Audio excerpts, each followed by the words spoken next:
네, 안녕하세요. 복음, 사랑, 생명의 흐르는 아침 이정은 목사입니다.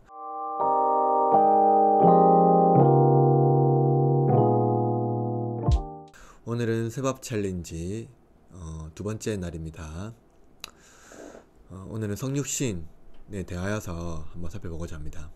성육신은 기독교 신앙에 있어서 가장 신비적인 사건이며 또 핵심 교리입니다. 1세기 당시 신에 대한 사람들의 세계관은 그리스 로마 신화에 자세히 나와 있습니다.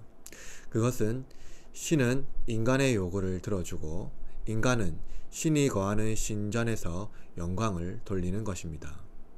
이는 로마 제국의 일반적인 법칙을 만들었습니다.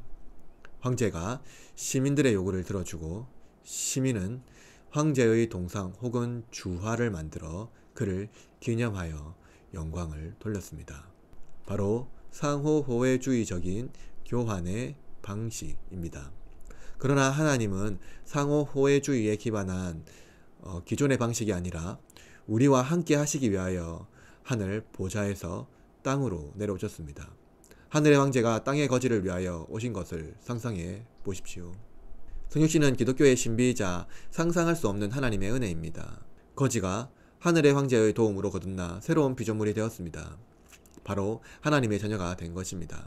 그러나 하나님이 인간이 되기 위해서는 그분을 맞이해야 할 몸이 필요했습니다. 생명을 건 순종이 필요합니다. 마리아와 요셉은 생명을 다하여 하나님을 낳았습니다. 오늘 아침 하나님께서 주시는 말씀은 마태복음 1장 18절에서 25절입니다. 예수 그리스도의 나심은 이러하니라. 그의 어머니 마리아가 요셉과 약혼하고 동거하기 전에 성령으로 잉태된 것이 나타났더니 그의 남편 요셉은 의로운 사람이라 그를 드러내지 아니하고 가만히 끊고자 하여 이 일을 생각할 때에 주의 사자가 현몽하여 이르되 다윗의 자손 요셉아, 내 아내 마리아 데려오기를 무서워하지 말라. 그에게 잉태된 자는 성령으로 된 것이라. 아들을 낳으리니 이름을 예수라 하라. 이는 그가 자기 백성을 그들의 죄에서 구원할 자이심이라. 이 모든 일이 된 것은 주께서 선지자로 하신 말씀을 이루려 하시니 이르시되 보라, 처녀가 잉태하여 아들을 낳을 것이요 그의 이름은 임마누엘이라 하리라. 이를 번역한즉 하나님이 우리와 함께 계시다 함이라. 요셉이 잠에서 깨어 일어나 주의 사자의 분부대로 행하여 그의 아내를 데려왔으나 아들을 낳기까지 동침하지 아니하더니 나음에 이름을 예수라 하니라. 먼저 하나님의 아들이며 구원자이신 예수님입니다. 삼위일체 하나님 중에 가장 이해하기 어려운 분이 예수님입니다. 그는 하나님이시지만 동시에 인간이기 때문입니다. 그래서 예수님은 우리가 인생에서 경험하는 모든 고난과 죄, 심지어 악한 동기까지 너무나 잘 아십니다. 이런 우리를 잘 아시는 예수님은 우리의 연약함을 아시고 우레같이 되심으로 우리의 고난에 참여하신 분입니다. 예수님께서 인생을 사시는 동안 경험했던 고난은 여러분이 인생에서 당하는 혹은 경험하는 모든 것을 포함합니다. 사랑하는 자들에게 버림당하고 무리들에게 필요한 모든 것을 제공해 주셨는데 외면당하고 의로운 희생을 당하셨는데 손가락질 당하는 모든 불의와 부당함을 당하셨고 심지어 고난을 겸하여 받으셨습니다. 혹시 여러분 중에 인생을 살면서 얻는 고난, 직장 생활을 하면서 얻는 고난이 있습니까? 또는 여러 가지 상황에서 부당한 대우를 경험한 적이 있나요? 예수님은 다 아십니다. 왜 우리가 예수님의 이름으로 기도할까요? 예수님이 이미 우리의 고난을 다 경험하셨기 때문입니다. 우리가 기도할 때 예수님은 그래, 내가 다 안다 라고 말씀하시고 기도를 들으십니다. 혹시 고난 중에 있으신 분들 시편을 추천합니다. 시편은 우리의 투정을 예수님께서 들으시는 찬송입니다. 그런데 여러분, 우리는 종종 예수님에 대한 은혜를 감사하지만 동시에 예수님을 하나님의 아들로 이해하지 못하는 경우가 있습니다. 왜냐하면 우리는 예수님을 인생의 가장 좋은 모델 정도로 이해하기 때문입니다. 그러나 예수님은 하나님이십니다. 그분은 성령으로 잉태되셨습니다. 성령으로 잉태되었다는 말씀은 어떤 신비주의적으로 이해할 수 있는데 성령님은 태초부터 말씀과 함께 하셨고 말씀을 이루시는 분이셨습니다. 누가는 성령으로 잉태한 마리아에 대하여 이렇게 기록합니다. 지극히 높으신 이의 능력이 너를 덮으리니. 이는 하나님의 영이 수면 위에 운행하시더라 라는 말씀을 연상할 수 있습니다. 예수님은 성령의 능력으로 마리아에게 임하셨고 인성을 마리아의 태에서 얻으셔서 나셨습니다. 그러나 인간의 정욕으로 나신 분이 아니기 때문에 죄가 없으십니다. 예수님은 너무나 신비하신 분이지만 감추어진 분이 아니라 우리에게 나타나셨습니다. 만물을 지으신 분이 피조물이 되는 신비는 고대 세계의 신관에는 전혀 어울리지 않는 것이었습니다. 그것은 오늘날 세계도 마찬가지입니다. 그러나 하나님은 세상을 초월하십니다. 그렇다면 여러분, 하나님은 왜 인간이 되셨을까요? 둘째로 우리와 함께 하시는 하나님이시기 때문입니다. 우리와 함께 하시기 위하여 예수님은 이 땅에 인간의 몸으로 오셨습니다.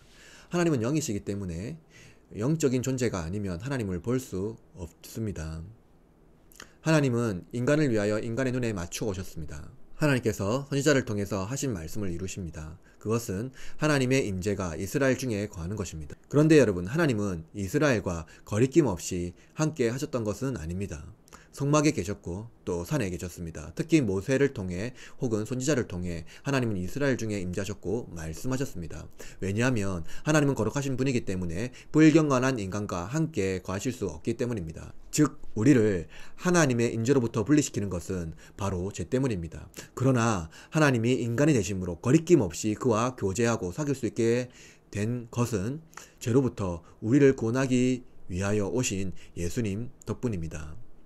하나님이 우리와 함께 하심이라는 이름의 뜻을 가진 예수님이 우리 중에 오셔서 우리를 구원하신 가장 큰 의미는 하나님과 우리 사이에 막혀있는 죄를 허물고 하나님과 거리낌 없이 만날 수 있는 십자가를 연결하신 것입니다.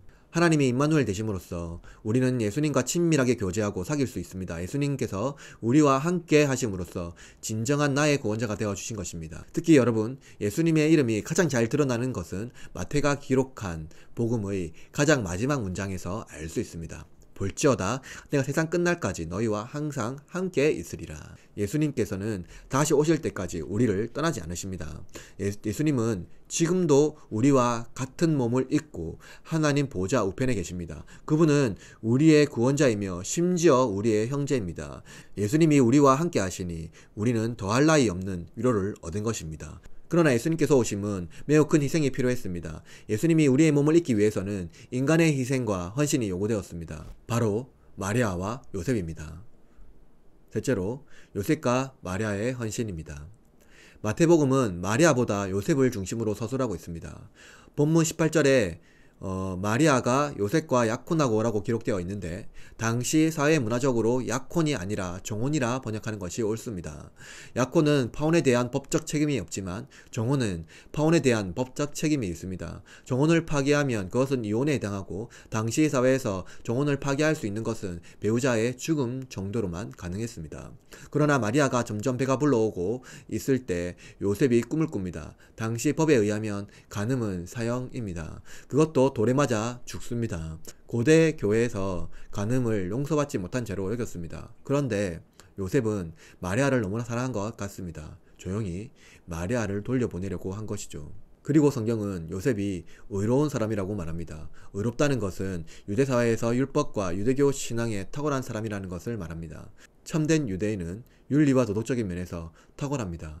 그는 모세와 선지자의 글을 잘 알고 있었습니다. 그런데 그는 하나님께서 선지자의 말씀을 이루려고 하신다는 계시의 말씀을 듣고 너무나 놀랐을 것입니다. 실제로 예수님은 마리아의 태에서 나셨지만 요셉은 마리아를 보호하고 보살폈습니다. 남편 요셉이 없었다면 마리아는 예수님을 낳지 못했을 것입니다. 그리고 마리아는 자기 몸에서 생겨난 일을 다 경험했습니다. 그녀는 예수님을 낳기 위하여 생명을 바쳐야 했습니다. 사람들은 상상력이 풍부하기 때문에 마리아의 이야기를 이해하고 들어줄 사람은 없습니다. 이는 단순히 모성애가 아니라 인류를 구원하실 분을 그의 몸을 통해서 낳겠다는 상상할 수 없는 위대한 헌신입니다.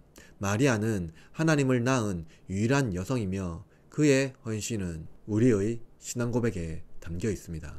요셉과 마리아를 통해서 우리는 하나님을 얻기 위하여 우리가 할 수 있는 헌신이 무엇인지 고민할 수 있습니다.